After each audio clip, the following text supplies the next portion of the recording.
അടയ്ക്കാൻ പറ്റാത്തൊരവസ്ഥയായി. മോന് സുഖമില്ലാതായി. അപ്പോൾ ജോലിക്കൊക്കെ നല്ലവണ്ണം പോകാൻ പറ്റാത്തൊരവസ്ഥയായി. എൻ്റെ ഭർത്താവിനും അങ്ങനെ തന്നെ. അപ്പോൾ അവർ ഇടയ്ക്ക് വന്ന് ഇങ്ങനെ ലോൺ അടയ്ക്കണമെന്നൊക്കെ പറഞ്ഞ് നമ്മൾ അടയ്ക്കാമെന്ന് പറഞ്ഞ്. അപ്പോൾ ഇന്ന് ഒരു 11 മണിക്ക് വരുമെന്നിട്ട് 12:30 ആയിട്ടും കണ്ടില്ല. അപ്പോൾ നമ്മൾ ആശ്വസിച്ച് വരില്ല എന്നുള്ളത്. ഇവിടുത്തെ ഒരു 2 മണിയായപ്പോൾ അവർ വന്ന് നമ്മളെല്ലാം പുറത്താക്കിയിട്ട് ഒരു കതവും പൂട്ടി കറണ്ടും കട്ട് ചെയ്തിട്ട് പോയി. എന്നിട്ട് ഞങ്ങൾ അവരോട് താഴ്മയായി അപേക്ഷിച്ച് ഒരു 3 മാസം ഞങ്ങൾക്ക് തരണം, ഞങ്ങൾ അടച്ചോളാമെന്ന് പറഞ്ഞു. എന്നിട്ട് ഇടയ്ക്ക് വെച്ച് മോൻ ചെന്ന മാനേജറെ കണ്ട് 2 പ്രാവശ്യം പോയി കണ്ടിട്ട് പറഞ്ഞു കുടിശ്ശിക നിലനിർത്തിക്കൊണ്ട് മാസം തോറും അടയ്ക്കാമെന്ന് പറഞ്ഞപ്പോൾ അവർ സമ്മതിച്ചില്ല. അത് പറ്റൂല, ഒരുമിച്ച് 4 ലക്ഷം രൂപ അടയ്ക്കണമെന്ന് അവർ പറഞ്ഞു.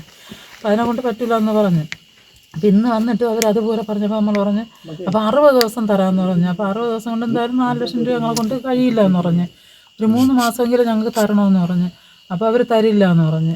അപ്പോൾ ഈ കൂടെ വന്നവരിൽ അതിൽ ഉയർന്ന ഉദ്യോഗസ്ഥരുണ്ടായിരുന്നു. അപ്പോൾ അവർ പറഞ്ഞു നമുക്കൊന്നും ചെയ്യാൻ പറ്റില്ല, ഇവിടെയുള്ള ഈ ബാങ്കിലുള്ള മാനേജർ എന്തെങ്കിലും പറഞ്ഞാൽ പറ്റുമോ. അപ്പോൾ അവർ പറഞ്ഞു അതവർക്ക് പറ്റൂല എന്ന് പറഞ്ഞ്.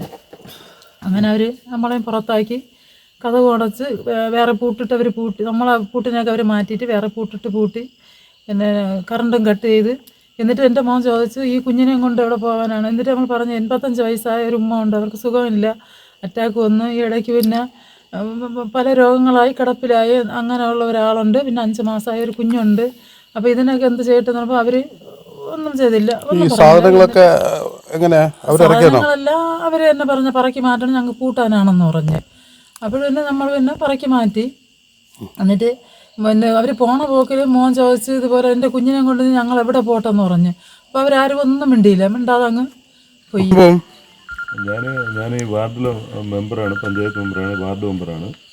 ഈ വീട്ടുകാർ കുറച്ച് നാളിന് മുന്നേ ഒരു 11 ലക്ഷം രൂപ വായ്പ എടുത്തെന്നാണ് അറിയാൻ കഴിഞ്ഞത്. അപ്പോൾ അതിനുശേഷം വായ്പ എടുത്തതിന് ശേഷം കുറേ എമൗണ്ട് ഇങ്ങനെ അതിൻ്റെ ടേൺ വെച്ച് അടച്ചു വരായിരുന്നു. ഇതിൻ്റെ ഇടയിൽ ഈ ഇവിടുത്തെ പയ്യൻ നിയാസ് എന്ന് പറഞ്ഞാൽ വായ്പ എടുത്ത ആൾ തന്നെ ആക്സിഡൻറ്റ് പെട്ട് അന്ന് രാത്രി മെഡിക്കൽ കോളേജിൽ ഞാനും പോയി. ആക്സിഡൻ്റായി മെഡിക്കൽ കോളേജിൽ പോകുന്ന സമയത്ത് ഞാനും അവിടെ എത്തി. അതിൻ്റെ ഡോക്ടർമാരടക്കം, അതിൻ്റെ ചീഫ് ഡോക്ടർ അടക്കം വന്നിട്ട് പറഞ്ഞ് ആൾ ഡെത്തായി പോകും എന്ന് പലതവണ നമ്മളെ വിളിച്ച് പറഞ്ഞ് എല്ലാവരും അറിയിച്ചോളാൻ പറഞ്ഞു. അങ്ങനെ പിന്നെ കക്ഷി മരണത്തിൽ നിന്ന് തിരിച്ചു വന്നൊരവസ്ഥയാണ്. അത് കഴിഞ്ഞിട്ട് ഇവിടെ ഒരു 85 വയസ്സായ ഒരു ഉമ്മയുണ്ട്. അവർ പിന്നെ ഇന്ന് ബാങ്ക് ജപ്തി ചെയ്യാൻ വന്നപ്പോൾ ഞാൻ അവരുടെ അടുത്ത് പറഞ്ഞു, മാനേജർ ഞാനിവിടെ ഉണ്ടായിരുന്നു, മെമ്പർ എന്നുള്ള നിലയ്ക്ക് ഞാനിവിടെ ഉണ്ടായിരുന്നു. ബാങ്ക് പോലീസും മറ്റ് അവരെ എല്ലാ ആൾക്കാരും കൂടെ ഇവിടെ വന്ന സമയത്ത് ഞാൻ പറഞ്ഞു ഇങ്ങനെ 85 വയസ്സായി പ്രായമുള്ള ഒരാളുണ്ട്, അവർ അറ്റാക്ക് വന്ന് ഹോസ്പിറ്റലിലായിരുന്നു, ഹാർട്ട് പേഷ്യൻ്റാണ്, പിന്നെ ഒരു 6 മാസമായ ഒരു കുട്ടിയുണ്ട്. ഈ പയ്യൻ എന്ന് പറഞ്ഞാൽ ആക്സിഡൻ്റായി മരണപ്പെട്ട് തിരിച്ചു വന്ന ആളാണ്. അപ്പോൾ ഇപ്പോൾ ഗൾഫിലൊക്കെ ആയിരുന്നു, ഇപ്പോൾ ജോലിക്കൊന്നും പറ്റൂല. അങ്ങനെ പിന്നെ പയ്യൻ്റെ വാപ്പ ഇടയ്ക്ക് സുഖമല്ല, എട്ലോഡ് യൂണിയൻ തൊഴിലാളിയായിരുന്നു, ഇപ്പോൾ ജോലിക്ക് പറ്റൂല. അങ്ങനെ ഒരു അവസ്ഥ വന്നപ്പോഴാണ് ലോൺ മുടങ്ങേണ്ട ഒരു സാഹചര്യം വന്നത്. അപ്പോൾ ഞാൻ ഈ അവസ്ഥയെല്ലാം പറഞ്ഞ് നിങ്ങളിപ്പോൾ ജപ്തി ചെയ്തിട്ട് പോയാൽ ഒരു കടവരാന്തേ ഉള്ള മാർഗം, വേറെ മാർഗ്ഗമില്ല. അറ്റാക്ക് വന്ന ആളും വയസ്സായ ആളും കൊച്ചും ഇവരെല്ലാം കൂടെ കടവരാന്തേ കിടക്കുന്ന ഒരു അവസ്ഥ വരും.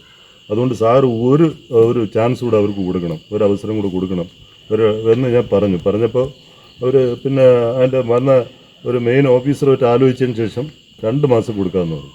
നമ്മളൊരു 6 മാസം ചോദിച്ചു, എങ്ങനെയെങ്കിലും പൈസ കളക്ട് ചെയ്ത് 4 ലക്ഷം രൂപ കുടിശ്ശിക അടച്ചു കഴിഞ്ഞാൽ പിന്നെ നമ്മൾ മാസം തോറും ടേൺ വെച്ച് നമ്മളൊക്കെ കൂടെ സഹായിച്ച്, നാട്ടുകാരെല്ലാം കൂടെ സഹായിച്ച് എങ്ങനെയും ടേൺ വെച്ച് അടച്ച് അവരൊന്ന് നിലനിർത്താമെന്നുള്ള നിലയ്ക്ക് പറഞ്ഞു. അപ്പോൾ 4 ലക്ഷം രൂപ കുടിശ്ശിക അടയ്ക്കണമെന്ന് പറഞ്ഞു.